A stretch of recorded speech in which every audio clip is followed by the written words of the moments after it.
ములుగు జిల్లా ఏటూరు నగర మండల కేంద్రంలో సిపిఎం పార్టీ జిల్లా 2వ మహాసభలు ర్యాలీ నిర్వహించారు.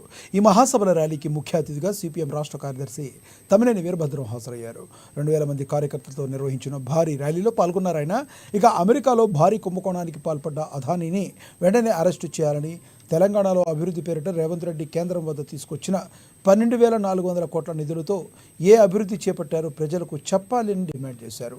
లగచర్లలో ఫార్మాసిటీ పేరుతో 2 పంటలు పండే ఆదివాసీ రైతుల భూములు లాక్కునే ప్రయత్నం చేసిన రేవంత్ చర్యను ఆయన తీవ్రంగా ఖండించారు. తమ్మినేని వీరభద్రం.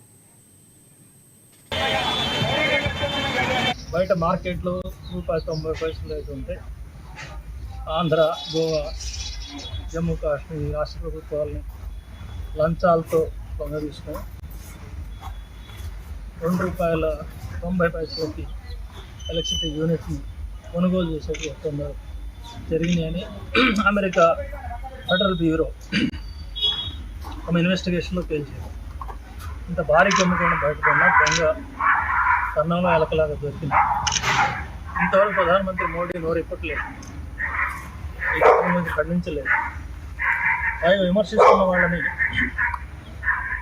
ఈ దేశ ప్రతిష్ట పెరుగుతుంటే ఓరవలేని శక్తులు, విదేశీ శక్తులు, అమెరికా వాళ్ళు ఈ నిందలేస్తున్నారని చెప్పి నిస్సిగ్గుగా బీజేపీ మంత్రులు, వాళ్ళ పార్టీ నాయకులు చెప్తున్నారు.